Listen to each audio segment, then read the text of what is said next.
जोशीमठ के लिहाज से बहुत चिंतित करने वाली खबरें हैं। इसरो की तस्वीरों से, आईएसआरओ की सैटेलाइट तस्वीरों से यह पता चला है कि महज 12 दिनों में 5.4 सेंटीमीटर धंस गया है जोशीमठ। आपके सामने दोस्तों यह है इसरो की सैटेलाइट तस्वीरें, और ये तस्वीरें जो हैं अपने आप में सिहरन पैदा करने वाली तस्वीरें पेश कर रही हैं। बहरहाल आप मेरे पीछे देख रही होंगी, ये हैं उत्तराखंड के बेरंग पहाड़। बेरंग मैं इसलिए कह रहा हूं दोस्तों, मेरे पीछे ऋषिकेश का नज़ारा है, और अगर आप इन पहाड़ों को देखें तो इन पहाड़ों को देखकर भी दुख होता है दोस्तों। जो हरियाली एक ज़माने में इन पहाड़ों में हुआ करती थी, अंधाधुंध विकास के चलते आज इन पहाड़ों का रंग जो है वो फीका पड़ गया है। आज हम सब के लिए पूजनीय गंगा इनके बीच से बहती ज़रूर है, मगर विकास की अंधाधुंध दौड़ में वो तमाम चीज़ें फीकी पड़ गई हैं, बेरंग पड़ गई हैं। और अजीब व गरीब बात यह है कि यहाँ सत्ता में आसीन वो पॉलिटिकल पार्टी है जो धर्म के नाम पर वोट्स हासिल करती है। मगर सबसे पहले दोस्तों, आज जो खबर मैं आपके सामने लेकर आया हूँ वो बहुत चिंतित करने वाली खबर है। मीडिया की रिपोर्ट्स क्या कह रही है मैं आपको पढ़ के सुनाना चाहता हूँ। जोशीमठ में सिर्फ 12 दिनों में 5.4 सेंटीमीटर धंसी ज़मीन, और ये हैं सैटेलाइट की वो चौंकाने वाली तस्वीरें। दोस्तों मैं आपको बतलाना चाहूँगा कि एक शहर जो है ना, वो हज़ारों साल में 1 या 2 सेंटीमीटर जो है धंसता होगा, मगर अगर 12 दिनों में जोशीमठ 5.4 सेंटीमीटर धंस गया है, इससे आप अंदाज़ा लगा सकते हैं कि मामला कितना गंभीर है। और बावजूद इसके दोस्तों, इस खबर को मुख्य धारा के न्यूज़ चैनल्स में बिल्कुल भी तरजीह नहीं दी जा रही है। कुछ इक्का दिक्का न्यूज़ चैनल्स जो हैं इसे कवर कर रहे हैं, मगर अधिकतर न्यूज़ चैनल्स में किस तरह का कचरा डिबेट्स चल रहा है वो आपके सामने है। जोशीमठ जो हमारे आध्यात्म का केंद्र है, धर्म का केंद्र है, उसके दुख की ओर किसी का ध्यान नहीं जा रहा है। खबर क्या कहती है मैं पढ़ के सुनाना चाहता हूं, क्योंकि इसी से जुड़ी कुछ और चिंताजनक खबरें आ रही हैं जो मैं आपको आगे जाके बतलाऊंगा आपके स्क्रीन पर। भारतीय अंतरिक्ष अनुसंधान संगठन यानी इसरो की एक रिपोर्ट के मुताबिक उत्तराखंड के जोशीमठ में केवल 12 दिनों में 5.4 सेंटीमीटर की तेजी से जमीन धंसने की घटना देखी गई है। इसरो के नेशनल रिमोट सेंसिंग सेंटर द्वारा जारी की गई सैटेलाइट तस्वीरों से पता चला है कि शहर 27 दिसंबर से 8 जनवरी के बीच 5.4 सेंटीमीटर नीचे चला गया है। चश्मदीदों के हवाले से रिपोर्ट में कहा गया है कि बड़े पैमाने पर जमीन के धंसने से जो है वो रिपोर्ट्स जो है लगातार 2 जनवरी से देखी जा रही हैं। दोस्तों आपके सामने इन तस्वीरों को देखिए, दरारें जो है मकान की वो लगातार मोटी होती जा रही हैं। मगर जो मैं सवाल आपसे पूछना चाहता हूं, बावजूद इसके रात में पहाड़ों की कटाई का काम जो है वो चल रहा है। एनडीटीवी के सौरभ शुक्ला की रिपोर्ट देखिए कि इतनी बड़ी आपदा के बावजूद रात में पहाड़ों की कटाई का काम चल रहा है। एनडीटीवी की ही तनुश्री पांडे ने अपने ट्विटर हैंडल में ये वीडियोस पेश किया है कि खुलेआम बुलडोजर चल रहे हैं। मैं समझ सकता हूं कि बीजेपी की राजनीति का प्रतीक बुलडोजर बन गया है, मगर लोगों की जान को खतरे में डालकर बुलडोजर थोड़ा ना चलाया जाएगा। आप पहले भी करते रहे हैं, मगर मैं पूछना चाहता हूं पुष्कर सिंह धामी सरकार से कि ये सब क्यों चल रहा है। और अब जबकि इसरो की रिपोर्ट आ गई कि महज 12 दिनों में 5.4 सेंटीमीटर, ये रिपोर्ट आगे क्या कहती है दोस्तों पढ़ के सुनाना चाहता हूं। जोशीमठ में तेजी से मिट्टी धंसने से आर्मी हेलीपैड और नरसिंह मंदिर भी प्रभावित हुआ है। इसरो ने कहा है crown of the subsidence 2180 metre की ऊंचाई पर जोशीमठ औली रोड के पास स्थित है। अब मैं आपको बतलाना चाहता हूं ये जो धंसने की खबर आ रही है वो कितनी खतरनाक है, क्योंकि पहले 7 महीने में 9 सेंटीमीटर धंसी थी जमीन, मगर अब 12 दिनों में 5.4 सेंटीमीटर जमीन धंस गई है। रिपोर्ट क्या कहती है आपके स्क्रीन पर। अंतरिक्ष एजेंसी आईएसआरओ ने यह भी पाया कि अप्रैल से नवंबर 2022 के बीच धंसने की दर बहुत कम थी। इस दौरान जोशीमठ 9 सेंटीमीटर धंसा था। रिपोर्ट में कहा गया है कि अप्रैल और नवंबर 2022 के बीच 7 महीने की अवधि में जोशीमठ के भीतर 9 सेंटीमीटर तक की धीमी धंसान दर्ज की गई है। और ये तमाम जो तस्वीरें हैं दोस्तों वो कार्टोसैट 2S सैटेलाइट के जरिए ली गई हैं। सबसे चिंताजनक बात ये दोस्तों कि हजारों और लाखों लोगों की जो आस्था का केंद्र है नरसिंहपुर मंदिर, वो भी धंस रहा है। होटल्स धंस रहे हैं, होटल्स तोड़े जा रहे हैं, करोड़ों का नुकसान लोगों को हो रहा है और उन्हें महज मुआवजे के तौर पर 5,000 रुपए का चेक थमाया जा रहा है। उसकी चर्चा बाद में, मगर सबसे पहले मैं आपको नरसिंहपुर मंदिर को लेकर जो हकीकत है वो बतलाना चाहूंगा।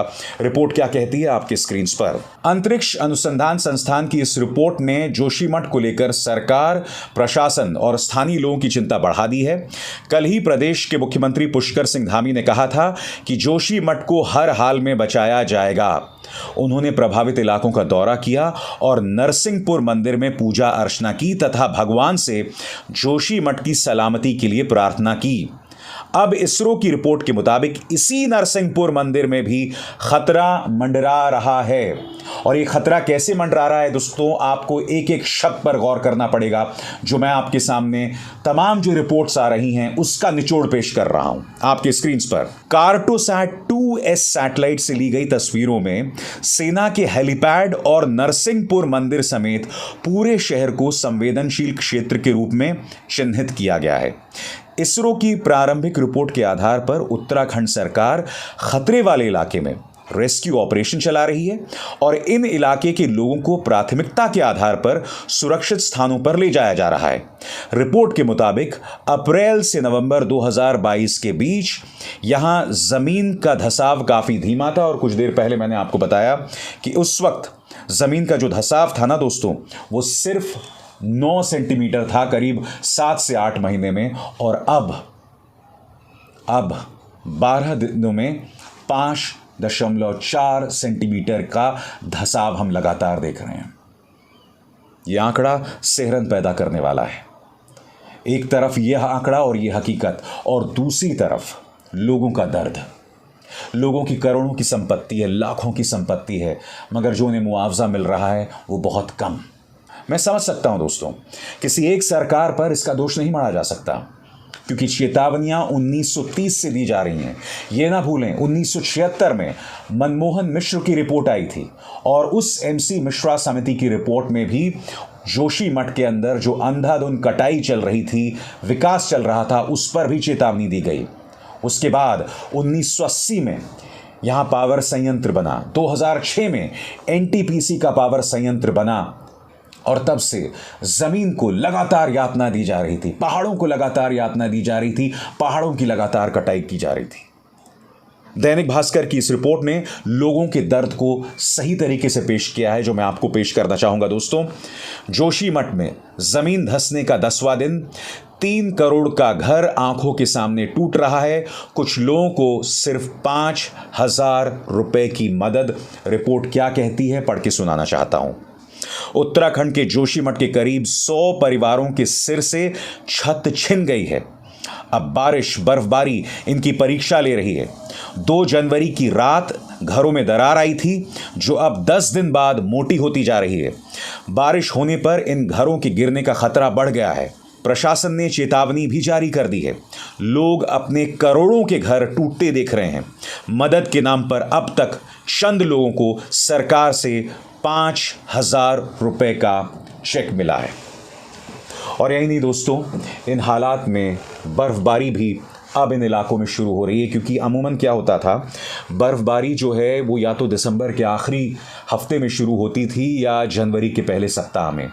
इस बार अगर हम पहाड़ों की बात करें, ख़ासतौर से उत्तराखंड की बात करें, तो बर्फबारी थोड़ी देरी से हो रही है, यानी कि जनवरी के दूसरे और तीसरे सप्ताह में।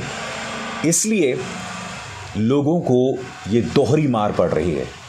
एक तरफ मकानों की दरारें मोटी होती जा रही हैं, जो ये तस्वीरें बानगी हैं उसकी, ये तस्वीरें उसका प्रमाण हैं, और दूसरी तरफ लगातार बर्फबारी और बारिश का खतरा। मैं इस वक्त दोस्तों ऋषिकेश में हूँ, और ऋषिकेश जैसा कि आप जानते हैं हम सबकी आस्था का केंद्र है, धर्म का केंद्र है। मैं जब भी यहाँ आता हूँ दोस्तों, तो यहाँ गंगा आरती में शामिल होता हूँ, शुमार होता हूँ, और मैं आपको बता नहीं सकता कि मानसिक तौर पर ऋषिकेश पहुँच के मुझे किस तरह का सुकून मिलता है। और सिर्फ ऋषिकेश भूल जाइए, जब मैं देहरादून जाता हूँ, जब मैं लैंडौर जाता हूँ, जब मैं मसूरी जाता हूँ, या जब मैं नैनीताल जाता हूँ, उत्तराखंड के लोगों से मिलके मैं आपको बतला नहीं सकता मुझे कितनी खुशी मिलती है, क्योंकि उत्तराखंड और पहाड़ी लोग जो होते हैं ना, वो बहुत भले आदमी होते हैं, बहुत अच्छे लोग होते हैं, और उनसे आप मिलके आपको बहुत सुकून मिलता है दोस्तों। आज जब मैं उनसे मिल रहा हूं तो उनके लहजे में मैं उस दर्द को महसूस कर रहा हूं, उस बेबसी को महसूस कर रहा हूं। पिछले कई सालों से हो क्या रहा है दोस्तों कि कई पर्यावरणविद चेतावनी दे रहे थे, मगर 2014 के बाद इन पर्यावरणविदों की आवाज को लगातार दबाया गया। और मैं आपको 2 मिसाल देना चाहता हूं। जीडी अग्रवाल जब भी कांग्रेस के राज में धरना प्रदर्शन करते थे, तब कांग्रेस उनसे संवाद कायम करती थी। याद कीजिए, जब जयराम रमेश पर्यावरण मंत्री हुआ करते थे, जब जीडी अग्रवाल ने उस वक्त संघर्ष किया था पहाड़ों के लिए, पहाड़ों के अंदर जो कटाई चल रही थी उसके खिलाफ, तब कांग्रेस ने उनसे संवाद किया था और नतीजा उनके आमरण अनशन को तुड़वाया गया था। मगर जब मोदी सरकार आ गई, जब जीडी अग्रवाल का आमरण अनशन नहीं रुका और फिर रहस्यमय हालात में उनकी मौत हो गई। वो जीडी अग्रवाल जिनका नाम लेते नहीं थकते थे प्रधानमंत्री नरेंद्र मोदी, उनकी मौत पर खामोश हो गए थे दोस्तों। इस दोहरे मापदंड को देखिए, इस तब्दीली को देखिए, इस फर्क को देखिए। मगर दुख की बात यह है दोस्तों कि जब प्रदेश की जनता धर्म के आधार पर वोट्स दे, जब उनके मन में एक काल्पनिक डर बिठा दिया जाए धर्म के आधार पर, तब ये मुद्दे उनके लिए मायने नहीं रखते हैं। ये ना भूलें कि उत्तराखंड में दूसरी बार शानदार बहुमत के साथ बीजेपी सत्ता में आई। मैं मानता हूं कि उनके सामने एक कमजोर कांग्रेस थी, एक ऐसी कांग्रेस जहां फैसले न के बराबर होते हैं, एक ऐसी कांग्रेस जिसके परात में सत्ता होती है मगर वो बीजेपी को थमा देती है सत्ता में आने के बावजूद। मगर दूसरी तरफ हकीकत यह भी है दोस्तों कि भारतीय जनता पार्टी साम दाम दंड भेद से सत्ता हासिल करना चाहती है। यह भी तो हकीकत है, और वो जानती है कि सत्ता का खेल क्या है। इसलिए पहाड़ों की कटाई जैसे मुद्दे, मेरे पीछे बेरंग पड़ रहे पहाड़ जो हैं, इन मुद्दों के कोई मायने नहीं होते। खासकर भाजपा के राज में मैं आपको एक छोटी सी मिसाल देता हूं। दिल्ली से देहरादून सड़क बन रही है, बताया जा रहा है कि 2.5 घंटे में आप दिल्ली से देहरादून पहुंच जाएंगे। क्या आप जानते हैं कि जब आप देहरादून प्रवेश करने वाले होते हैं तो एक घाट आता है, उस घाट में जंगल है, जंगल के बीचों बीच पहाड़ों की कटाई करते हुए सड़क बनाई गई है। कितने पर्यावरणविदों ने इस पर अपनी आवाज बुलंद की है बताइए। मैं आपसे एक सवाल पूछना चाहता हूं कि देहरादून से पहले जो पहाड़ों की कटाई की गई है, क्या उस पर कभी कोई सार्थक बहस हुई? क्या किसी पर्यावरणविद ने आवाज उठाई? 2 ही सूरतें हैं दोस्तों, या तो पर्यावरणविद डर गए हैं, अब आवाज ही नहीं उठाते, क्योंकि जोशीमठ पे कितने लोग बोल रहे हैं बताइए। मैं लगातार इस मुद्दे पर बोल रहा हूं, कुछ चंद पत्रकार बोल रहे हैं, मगर जो पर्यावरणविद बड़ी बड़ी बातें किया करते थे 2014 से पहले, वो आज खामोश क्यों हैं? मैं फिर सवाल पूछना चाहता हूं, दिल्ली से देहरादून जो सड़क जा रही है, पहाड़ों को काटकर वो सड़क बनाई गई है। क्या हमने उसके परिणामों के बारे में सोचा है? और अब तो जोशीमठ की मिसाल है, और भूल जाइए जोशीमठ,